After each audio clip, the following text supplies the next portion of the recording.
So hello students, कैसे हैं आप सभी लोग। आई होप आप लोग अपनी प्रिपरेशन में लगे होंगे और बहुत ही अच्छे तरीके से प्रिपेयर कर रहे होंगे। तो अभी तक जो हम लोगों ने इस सीरीज के अंदर देखा है, जो पॉलिटी की ये जो सीरीज हम कंटिन्यू कर रहे हैं, अभी तक जो हम लोगों ने डिस्कशन कर रखा है वो डिस्कशन कर रखा है fundamental duties, that is the part 4A of the constitution. और हम लोग ने अभी तक जो देख रखा है दैट इज पार्ट 1, जो कि यूनियन एंड इट्स टेरिटरीज था। Part 2 that is the citizenship. Part 3 जिसके अंदर फंडामेंटल राइट्स को डिस्कस किया था। पार्ट 4 जिसमें डीपीएसपी को हमने डिस्कस कर रखा है। पार्ट 4A हमने जो डिस्कशन कर रखा है फंडामेंटल ड्यूटीज के बारे में। तो आज एक बहुत ही इंपॉर्टेंट टॉपिक जो है हम डिस्कस करने वाले हैं इस वीडियो में, और that is part 5 of the constitution, जिसमें हम प्रेसिडेंट के बारे में डिस्कस करेंगे और यहाँ पे समझने की कोशिश करेंगे। वीडियो थोड़ा सा लंबा हो सकता है और यहाँ पे इंफॉर्मेशन में काफी कुछ है सीखने के लिए, तो स्टे ट्यून्ड और कंटिन्यू करते हैं अबाउट द प्रेसिडेंट। यहाँ पे हम सीखेंगे कि प्रेसिडेंट क्या होता है, कब से इस पोस्ट को बनाया गया, इसका रोल क्या होता है, फंक्शंस क्या होते हैं, पावर्स क्या होते हैं इसके प्रेसिडेंट के इंडिया के, और डिफरेंस क्या होता है अमेरिकन प्रेसिडेंट और इंडियन प्रेसिडेंट के अंदर। तो ये सारी बातें जो है हम इसको कंटिन्यू करते हैं। तो ये देख सकते हैं आप, प्रेसिडेंट हाउस जो है हमारा इंडिया का, रायसीना हिल्स के ऊपर बना हुआ। अगर प्रेसिडेंट की बात करें तो इंडिया के अंदर जो एग्जीक्यूटिव हेड है, इंडिया का जो सबसे बड़ा पोस्ट है वो प्रेसिडेंट का पोस्ट होता है। जैसे आप इसको समझ सकते हैं, एक राजा का पोस्ट जैसे हुआ करता था पहले के जमाने में, वो जो राजा महाराजा हुआ करते थे, सेम उसी तरीके से प्रेसिडेंट जो है उस पोस्ट को होल्ड करता है। एग्जैक्टली सेम आप उस चीज को समझ सकते हैं। बस डिफरेंस ये है कि पहले जो राजा महाराजा के पास जो एब्सोल्यूट पावर हुआ करता था, जो मोनार्की हुआ करती थी, उसको डेमोक्रेसी के अंदर कैसे रखा गया है, कैसे ले आया गया है और उसके पावर्स को कम किया गया है और किस तरीके से प्रेसिडेंट के पद को बनाया गया है। But it is parallelly equivalent to that. आप उसको उसी तरीके से समझे जैसे एक राजा को आप समझते हैं। तो जैसे राजा किसी भी साम्राज्य का पहला व्यक्ति होता है, सबसे महत्वपूर्ण व्यक्ति होता है, उसी तरीके से हमारे देश के अंदर जो पहला व्यक्ति है वो हमारे देश का राष्ट्रपति होता है। और पहला व्यक्ति होता है और सबसे महत्वपूर्ण व्यक्ति होता है राष्ट्रपति। पहले के जमाने में क्या होता था कि जो राष्ट्रपति का राजा का पद हुआ करता था वो वंशानुगत होता है। तो जैसा कि हम लोगों ने प्रियम्बल में डिस्कस कर रखा है कि India is a republic country. Republic का मतलब होता है गणराज्य, गणराज्य का मतलब होता है जनता का तंत्र होगा यहाँ पर। तो यहां पर इंडिया में कोई भी पद अब वंशानुगत नहीं रहेगा। तो अब जो राष्ट्रपति है, यहां पे राष्ट्रपति का पद हो गया राजा की जगह, और ये पद जो है अब वंशानुगत नहीं होगा। तो जैसा कि आप जानते हैं कि अभी हमारी नई राष्ट्रपति चुनी गई हैं, द्रौपदी मुर्मू। आप कमेंट बॉक्स में बताएं कि वो किस नंबर की प्रेसिडेंट है और वो कब से इस पोस्ट को होल्ड कर रखी है। तो यहां पर देखें हम, तो प्रेसिडेंट ऑफ इंडिया जो है ये एक सेरिमोनियल हेड होता है। सेरिमोनियल हेड का मतलब क्या होता है? सेरिमोनियल का मतलब भारत के अंदर एक सबसे बड़ा पद जो दिया गया है वो राष्ट्रपति को दिया गया है, लेकिन उसके पास शक्तियां उतनी नहीं है जितनी कि प्रधानमंत्री के पास दी गई हैं। तो प्रधानमंत्री को आप इक्विवेलेंट समझ सकते हैं, वैसे जैसे एक सेनापति हुआ करता था साम्राज्य के अंदर, पुराने साम्राज्य में। तो जैसे राजा है तो राजा की सहायता करने के लिए सेनापति होता था, और सेनापति के साथ साथ जो जो मिनिस्टर्स होते थे, काउंसिल ऑफ मिनिस्टर्स होते थे, सेम उसी तरीके से आज के टाइम पे संसद होती है, जिसमें राष्ट्रपति जो होता है वो हेड होता है, और उसके बाद उसका एक सेनापति मान सकते हैं आप प्रधानमंत्री को, और जो बाकी के मंत्री हैं वो जो है, जो कैबिनेट मिनिस्टर्स हैं वो बाकी के मंत्रियों की तरीके से होंगे, जहां पर सबको अपना पोर्टफोलियो दिया हुआ है और वो अपने पोर्टफोलियो के हिसाब से अपना काम कर रहे हैं। यहां पर सेरिमोनियल हेड का क्या मतलब होता है? सेरिमोनियल का मतलब ये होता है कि नाम के लिए जो है सबसे बड़ा पद जो है राष्ट्रपति का है, वैसे जो मेन पावर है इंडिया के अंदर वो प्रधानमंत्री के पास होता है। तो जो रियल हेड है, जो रियल हेड है इंडिया का, that is prime minister of India.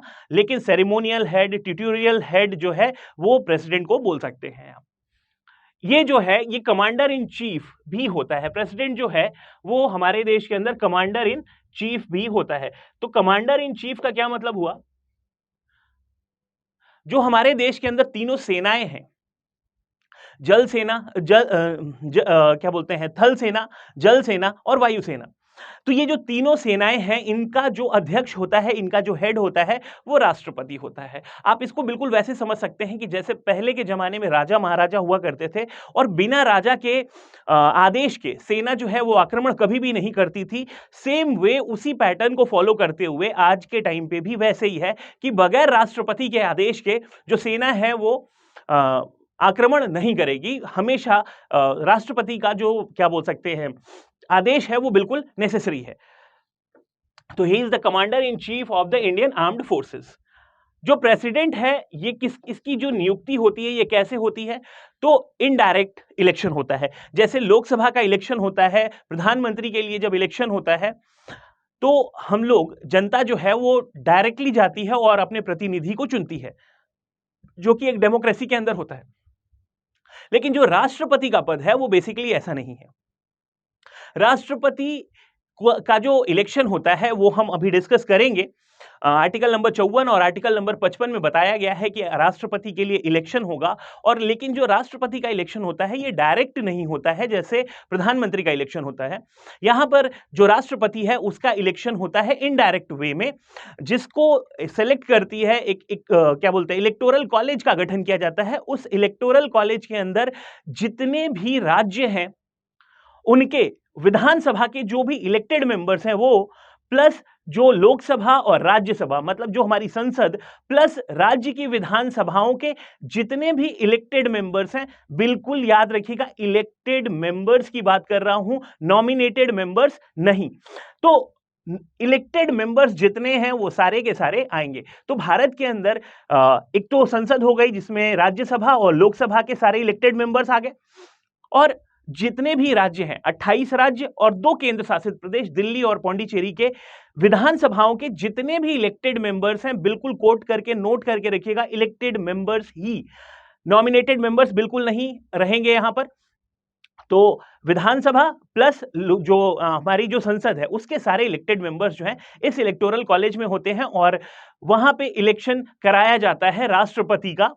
और उस जो इलेक्शन का प्रोसेस है इसको ऑलरेडी हम डिस्कस कर चुके हैं कि आयरलैंड नामक देश के संविधान से हमने जो प्रोसीजर ऑफ इलेक्शन है प्रेसिडेंट का उसको लिया गया है।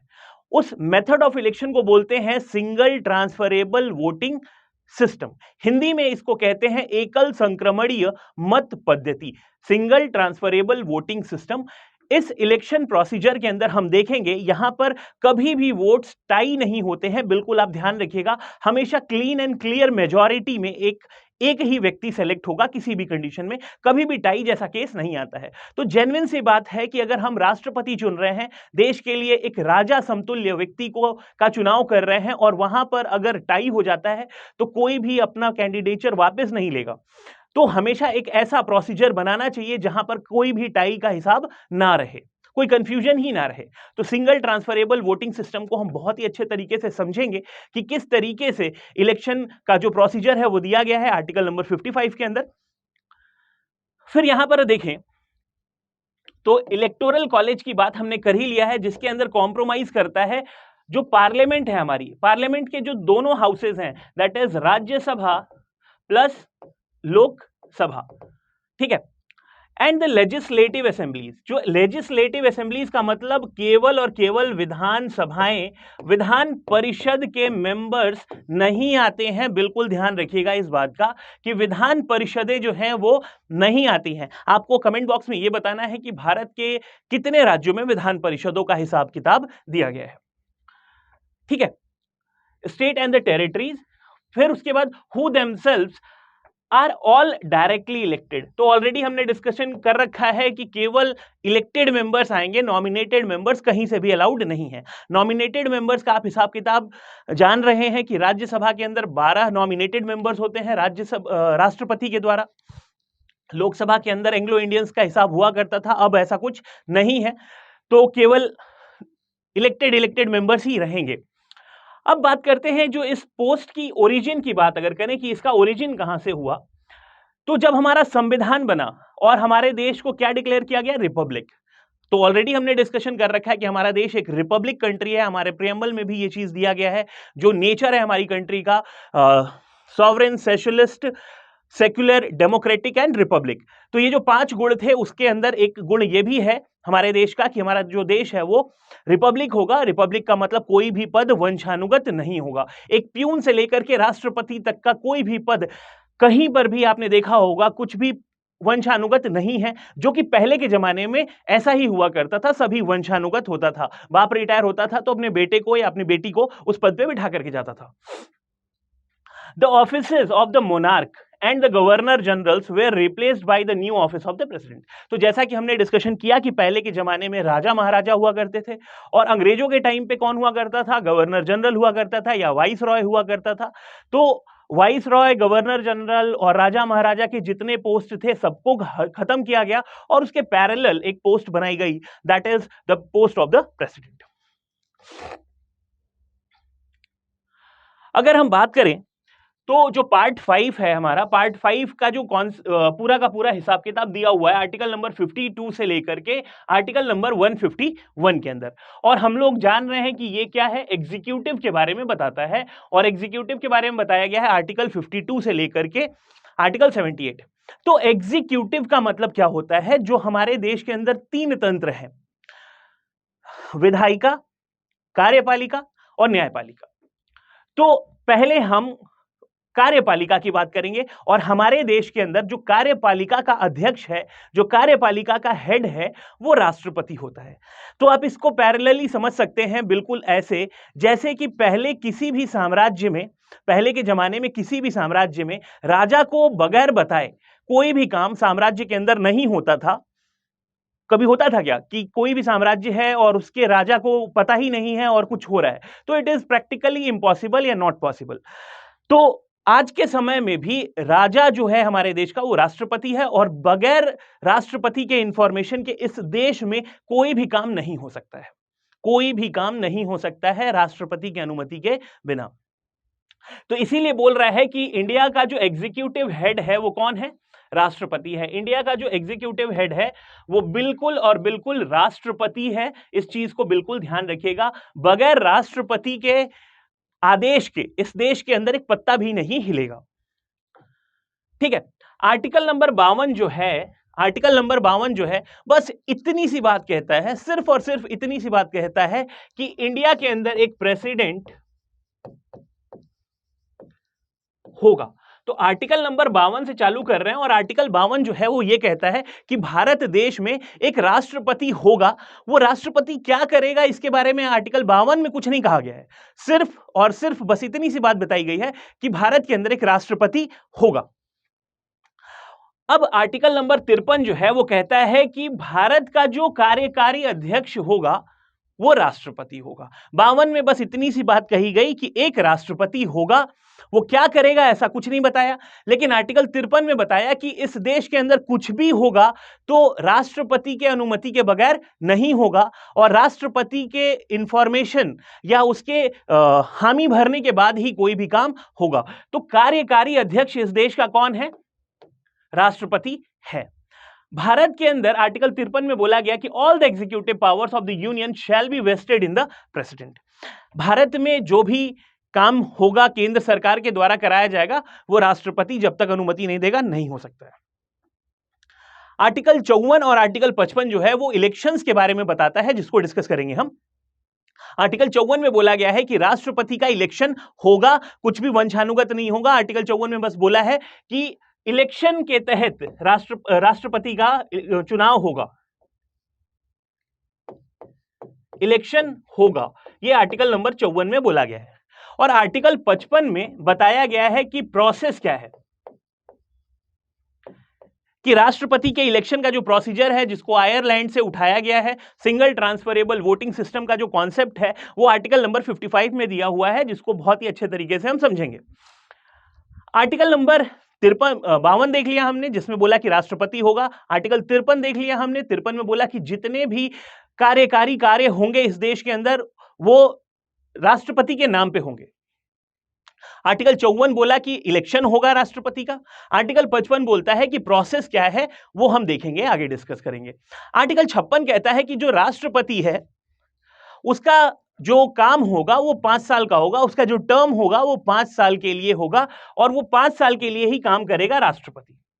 द प्रेसिडेंट ऑफ इंडिया अभी कौन है? तो मिसेस द्रौपदी मुर्मू, और इनका जो कार्यकाल शुरू हुआ है 25 जुलाई 2022 तक, और इसमें अगर आप 5 साल ऐड कर देते हैं तो 25 जुलाई 2027 तक इनका कार्यकाल है। तो अगर इलेक्शन की बात करें तो जो राष्ट्रपति और उपराष्ट्रपति का जो इलेक्शन है, the provision dealing with the election of the president are provided in article 54 and article number 55। जैसा कि हमने डिस्कस किया कि आर्टिकल 54 कहता है कि राष्ट्रपति के लिए इलेक्शन होगा, और 55 में उस प्रोसेस को समझाया गया है। And the president and the vice president election act 1952, तो इस एक्ट के तहत इसमें कुछ अमेंडमेंट किया गया था 1974 से, और वही प्रोसेस अभी तक हम कंटिन्यू करते हैं। तो जो इलेक्टोरल कॉलेज जो है, राष्ट्रपति के इलेक्शन में जो इलेक्टोरल कॉलेज होता है वो कौन कौन सा है? तो हम लोगों ने ऑलरेडी डिस्कस किया हुआ है कि जो संसद के अंदर, राज्यसभा और लोकसभा के अंदर जितने भी इलेक्टेड मेंबर्स हैं वो होते हैं, प्रेसिडेंट पार्लियामेंट के जितने भी इलेक्टेड मेंबर्स हैं वो हो गए इलेक्टोरल कॉलेज में। The elected members of the legislative assemblies of the states, जितने भी राज्य हैं 28 राज्य प्लस 2 केंद्र शासित प्रदेश, उनकी जो विधानसभाएं हैं उनमें जो इलेक्टेड मेंबर्स हैं वो सारे के सारे लोग इस इलेक्टोरल कॉलेज में रहते हैं।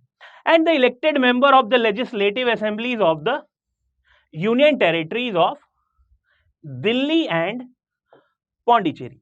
अच्छा, ये जो विधानसभा है दिल्ली और पौंडीचेरी की, इसको 70वां संविधान संशोधन 1992 70th constitutional amendment act 70th constitutional amendment act 1992, और ये 1 अप्रैल 1995 से लागू है, इफेक्टिव है, और तब से ये लोग इलेक्टोरल कॉलेज के मेंबर होते हैं। यहां पे देखते हैं अब जो हम लोगों ने डिस्कशन किया कि जितने भी नॉमिनेटेड मेंबर्स हैं, नॉमिनेटेड का मतलब वो लोग जो इलेक्शन से नहीं आए हैं लेकिन फिर भी संसद का हिस्सा हैं, तो वो लोग राष्ट्रपति के इलेक्शन में भाग नहीं लेंगे। अच्छा, ऐसा क्यों होता है कि जो नॉमिनेटेड मेंबर हैं, मेंबर होने के बावजूद भी राष्ट्रपति के इलेक्शन में भाग नहीं लेते हैं? तो इसको हम ऐसे समझ सकते हैं कि जो हमारा देश है वो क्या है, एक डेमोक्रेटिक कंट्री है। हमारा देश कैसा है?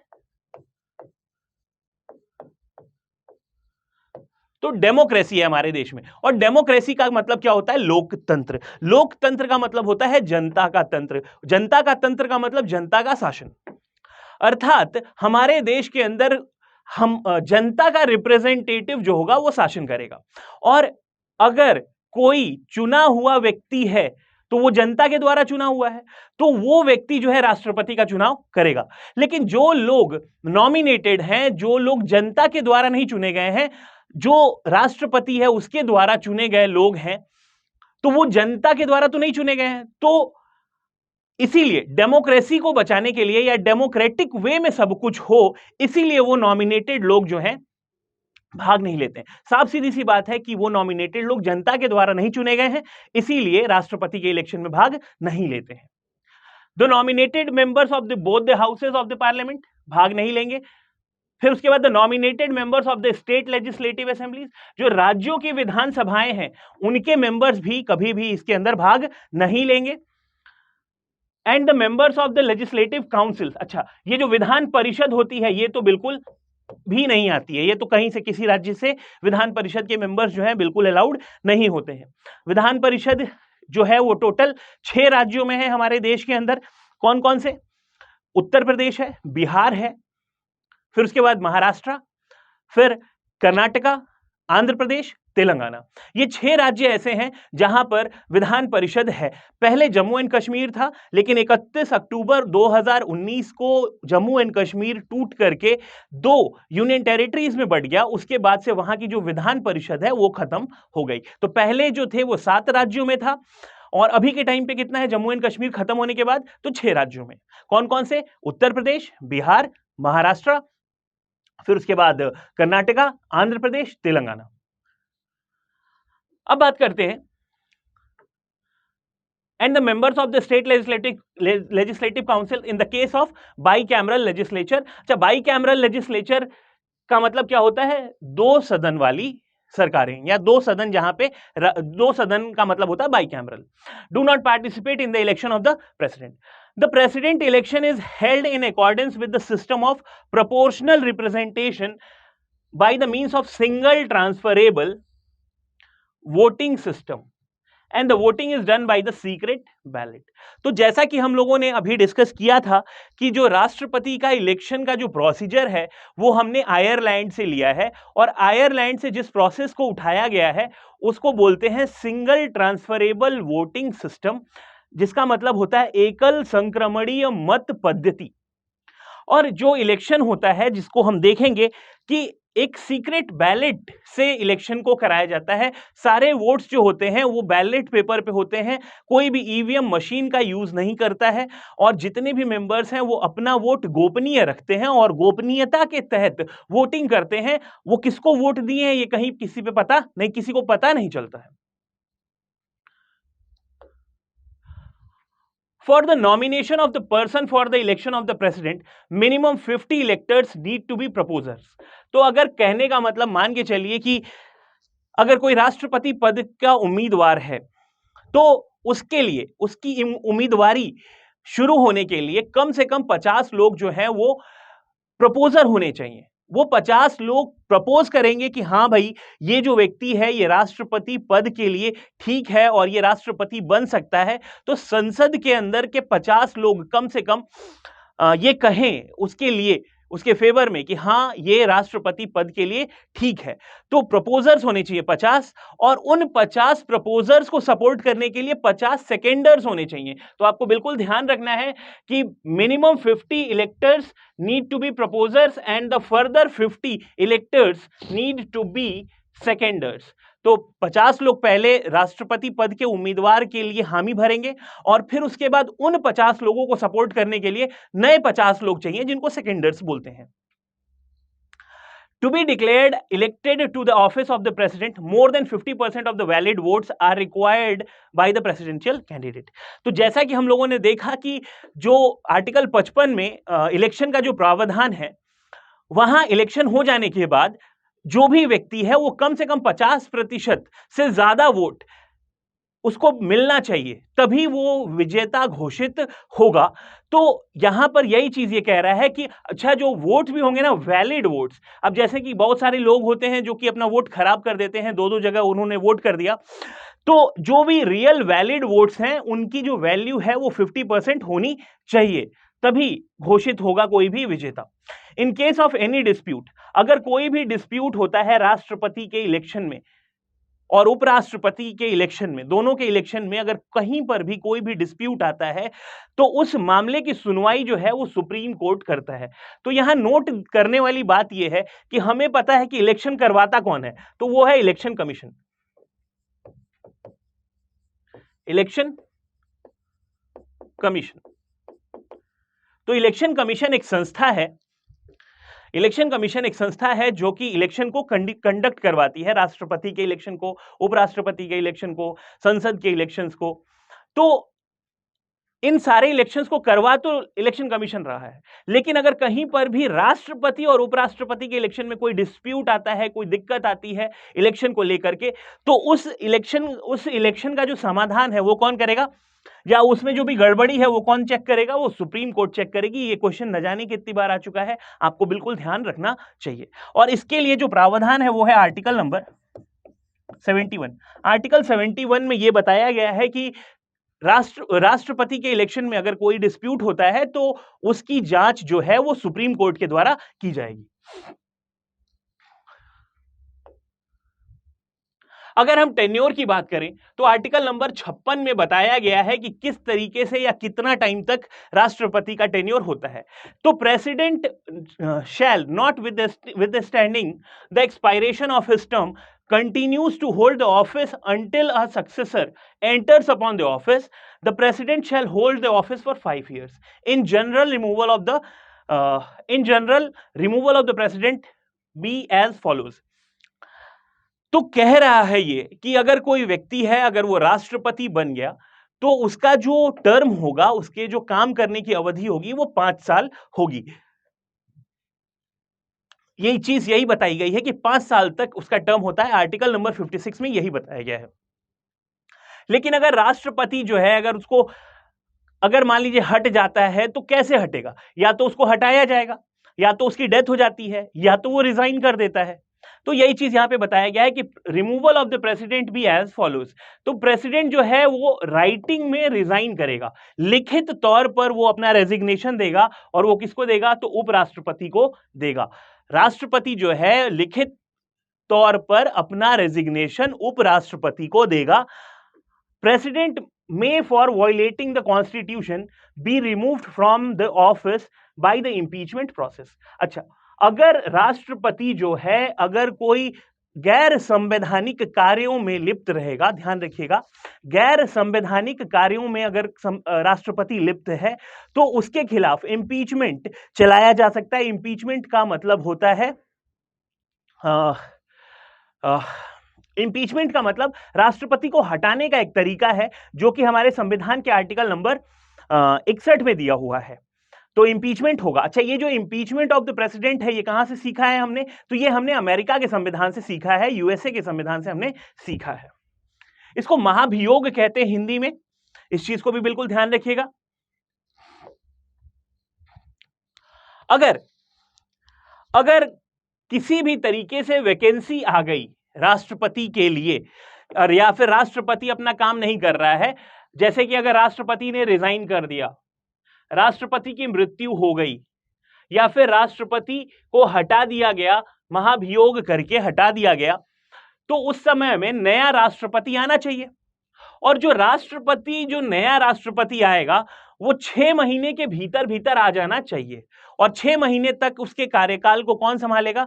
उपराष्ट्रपति संभालेगा। जैसे कि पहले के जमाने में क्या होता था, अगर कोई राजा है तो उसका साम्राज्य है, साम्राज्य में राजा है अगर, और अगर राजा को कुछ हो जाता है, तो राजा को अगर कुछ हो जाता है तो उसके जगह पे राजा के तौर पर काम कौन करता था? या तो उसका बेटा करता था, या तो उसका भाई करता था।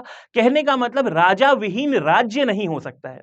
उसी तरीके से राष्ट्रपति के बिना कोई भी देश नहीं हो सकता, या फिर इंडिया बिना राष्ट्रपति के नहीं हो सकता है। तो राष्ट्रपति अगर नहीं है, या तो इंपीचमेंट हो गया, डेथ हो गई, या फिर रिजाइन कर दिया, तो उसकी जगह पे कोई होना चाहिए जो कि उसका कार्यभार संभालेगा, और वो होता है उपराष्ट्रपति। अच्छा हाँ, यहां पर बिल्कुल अमेरिका से अलग होता है। यहां पर नया राष्ट्रपति आएगा और इलेक्शन के थ्रू आएगा, और वो जो इलेक्शन है वो 6 महीने के भीतर हो जाना चाहिए। अच्छा, जिस दिन नया राष्ट्रपति आएगा उस दिन से उसके अगले 5 साल चालू होंगे, उस दिन की तिथि से डेट काउंट होगा। लेकिन अमेरिका में क्या होता है? अमेरिका में यह होता है कि अगर कोई राष्ट्रपति है, उसकी डेथ हो गई, उसने रिजाइन कर दिया, इंपीचमेंट हो गया, whatever the case may be, तो जो उपराष्ट्रपति होता है वो बचे हुए जो कार्यकाल हैं राष्ट्रपति के, उसमें वो काम करता है। उपराष्ट्रपति जो होता है वो राष्ट्रपति के तौर पे काम करता है, और कितने दिन तक काम करेगा? तो जो राष्ट्रपति का बचा हुआ टेन्योर है, जैसे अमेरिका के अंदर राष्ट्रपति का जो टेन्योर होता है वो 4 साल का होता है। तो अगर कोई राष्ट्रपति है जिसकी मृत्यु हो गई अगर, या फिर इंपीचमेंट हो गया 2 साल के बाद, तो जो बचा हुआ 2 साल है वहां पर उपराष्ट्रपति राष्ट्रपति के तौर पर काम करेगा। In the above case, the vice president act as the acting president till the new president enters upon the office. During such a period, he receives the salary and the facilities of the president's post. अच्छा, भारत के अंदर अगर उपराष्ट्रपति जो है अगर राष्ट्रपति के जगह पे काम कर रहा है तो उसको वो सारी सुविधाएं, वो सारी व्यवस्थाएं दी जाएंगी जो कि राष्ट्रपति को दी जाती हैं। ऐसे जो उपराष्ट्रपति है वो राज्यसभा के सभापति का काम देखता है, राज्यसभा के सभापति का रोल निभाता है, तो वहां पर वो उस काम को छोड़ करके राष्ट्रपति के तौर पे काम करना चालू करेगा, और जो उसको सैलरी मिलती थी राज्यसभा के सभापति होने की, अब उसकी जगह पे उसको सैलरी या फिर जो अलाउंसेस हैं वो राष्ट्रपति की मिलेंगी। ये उस टाइम पे राष्ट्रपति भवन में रहेगा, और वो सारी सुविधाएं जो राष्ट्रपति को दी जाती हैं वो सब इसको दी जाएंगी। अगर हम आर्टिकल नंबर 58 की बात करें तो आर्टिकल नंबर 58 में बताया गया है कि राष्ट्रपति का क्वालिफिकेशन क्या होता है। अगर आपको राष्ट्रपति बनना है तो आपकी क्वालिफिकेशन क्या होनी चाहिए? तो जैसे कि सबसे बड़ा क्वालिफिकेशन और जो मोस्ट इंपॉर्टेंट क्वालिफिकेशन है, he should be the citizen of India. He should be the citizen of India. किसी दूसरे देश के नागरिक को भारत का राष्ट्रपति नहीं बनाएंगे हम। तो कभी भी कोई राष्ट्रपति बनेगा तो वो भारत का ही नागरिक होना चाहिए। अब यहां पे ध्यान देने वाली बात यह है कि जैसा कि हम लोगों ने सिटीजनशिप में पढ़ा था, चैप्टर नंबर 2 पार्ट 2 में हमने पढ़ा था सिटीजनशिप के बारे में, और वहां पे हमने तरीके पढ़े थे सिटीजनशिप पाने के। तो भारत के अंदर किसी भी तरीके से आप सिटीजनशिप ले लीजिए, बाई बर्थ तो होता ही है। बाई बर्थ अगर कोई है वो तो राष्ट्रपति बन ही सकता है बड़े आराम से। लेकिन अगर कोई व्यक्ति है, उसने रजिस्ट्रेशन करा लिया नेचुरलाइजेशन से, या फिर किसी राज्य का एनेक्सेशन हो गया, तो किसी भी तरीके से अगर कोई व्यक्ति भारत की नागरिकता प्राप्त करता है तो वो राष्ट्रपति बन सकता है। जबकि अमेरिका में ऐसा बिल्कुल नहीं है। अमेरिका के अंदर अगर आपको राष्ट्रपति बनना है तो आपको वहां पे जन्म लेना पड़ेगा। यहां पे क्या होता है, यहां पे आप कैसे भी भारत की नागरिकता ले लीजिए, आप राष्ट्रपति बन सकते हैं। लेकिन अमेरिका में क्या है, आपको अगर वहां पे आप पैदा हुए हैं तभी आप अमेरिका के राष्ट्रपति बन सकते हैं। तो he must be citizen of India. जो एज है वो तय की गई है कितनी, 35 वर्ष। He must have attend the age of 35 years. अगर आप 35 साल से कम हैं तो आप राष्ट्रपति नहीं बन सकते। He must be qualified to be the member of Lok Sabha. Lok Sabha का मेंबर बनने की कैपेबिलिटी होनी चाहिए आपके अंदर। तो देखेंगे हम जब पार्लियामेंट पढ़ेंगे तो लोकसभा के अंदर क्या क्या रिक्वायर्ड होता है वो देखेंगे। तो उपराष्ट्रपति और राष्ट्रपति में यही अंतर है। उपराष्ट्रपति के लिए भी सिटीजन ऑफ इंडिया होना चाहिए, 35 ईयर्स ऑफ एज होना चाहिए। वहां पर जो क्वालिफिकेशन होती है वो राज्यसभा के लिए होती है। उपराष्ट्रपति के लिए राज्यसभा के मेंबर के लिए क्वालिफाइड होना चाहिए, क्योंकि वो काम क्या करता है, राज्यसभा के अंदर सभापति का काम करता है उपराष्ट्रपति, इसीलिए वो वहां पे राज्यसभा के लिए क्वालिफाइड होना चाहिए। लेकिन जो प्रेसिडेंट है वो किसके लिए क्वालिफाइड होना चाहिए, वो लोकसभा के लिए क्वालिफाइड होना चाहिए। अगली चीज जो कि बहुत इंपॉर्टेंट है कि जो राष्ट्रपति है वो ऑफिस ऑफ प्रॉफिट नहीं होल्ड करना चाहिए। कहने का मतलब यह है कि अगर आपको राष्ट्रपति बनना है तो आप किसी भी अन्य सोर्स से सैलरी नहीं ले सकते हैं। कहने का मतलब आप किसी भी लाभ के पद पे नहीं हो सकते हैं, जैसे कि आप किसी सरकारी नौकरी में नहीं होने चाहिए। अगर आपको राष्ट्रपति बनना है तो अगर आप सरकारी नौकरी करते हैं तो आपको सरकारी नौकरी छोड़नी पड़ेगी पहले, और उसके बाद ही आप राष्ट्रपति बनेंगे। तो he must not hold any office of profit under central और स्टेट गवर्नमेंट। या तो केंद्र सरकार की नौकरी हो या राज्य सरकार की नौकरी हो, किसी भी नौकरी को आप नहीं कर सकते। Any local or other authority exception of this are the sitting president। अच्छा, अगर कोई राष्ट्रपति है तो आर्टिकल 57 में बोला गया है कि वो दोबारा भी राष्ट्रपति बन सकता है। तो कोई राष्ट्रपति है फिर से दोबारा राष्ट्रपति के लिए इलेक्शन के लिए खड़ा हो गया तो वो ऑफिस ऑफ प्रॉफिट नहीं माना जाएगा, क्योंकि राष्ट्रपति वो राष्ट्रपति रहेगा। अगर कोई उपराष्ट्रपति है और वो राष्ट्रपति के इलेक्शन के लिए खड़ा हो रहा है तो वो भी ऑफिस ऑफ प्रॉफिट नहीं माना जाएगा। अगर कोई किसी राज्य का गवर्नर है तो वो भी ऑफिस ऑफ प्रॉफिट नहीं माना जाएगा। अगर कोई मंत्री है किसी केंद्र में और राज्य में और वो भी राष्ट्रपति के लिए इलेक्शन के लिए खड़ा हो रहा है तो वो भी ऑफिस ऑफ प्रॉफिट नहीं माना जाएगा। इस चीज को बिल्कुल ध्यान में रखिएगा। आप और हम अगर सरकारी नौकरी में आ गए तो आप राष्ट्रपति नहीं बन सकते हैं अनलेस एंड अनटिल आप नौकरी छोड़ेंगे। अगला जो टॉपिक है that is the impeachment of the president. और इंपीचमेंट का मतलब होता है महाभियोग, और राष्ट्रपति को हटाने का जो हिसाब किताब है वो दिया गया है आर्टिकल 61 में। तो इसको हम कंटिन्यू करेंगे नेक्स्ट लेक्चर में, और वहां पे हम देखेंगे कि पहले कैसे इलेक्शन होता है और उसके बाद फिर कैसे इंपीचमेंट का जो प्रोसेस है वो बताया गया है। तो thanks for watching the video, I hope you have enjoyed. जय हिंद। अब करंट अफेयर्स की तैयारी होगी और भी आसान, क्योंकि जितने भी विद्यार्थी हो, चाहे आप किसी भी कोचिंग से क्यों ना हो, आप बिल्कुल निःशुल्क हमारे संस्था पर आकर पढ़ सकते हैं ऑफलाइन, बिल्कुल फ्री। समय होगा शाम को 5 बजे माह के प्रत्येक दूसरे शनिवार को, और जगह होगा competition community, Mangala Chowk, Bilaspur. Thank you. अगर आप चाहते हैं अपने कैरियर को एक नई दिशा देना और सुनहरे भविष्य को साकार करना, तो जुड़िए कंपटीशन कम्युनिटी के साथ। आज ही हमारे वेबसाइट के कैरियर पेज पर विजिट करें अथवा डिस्क्रिप्शन बॉक्स पर दिए गए लिंक पर क्लिक करें। हमेशा आपके साथ टीम कोको।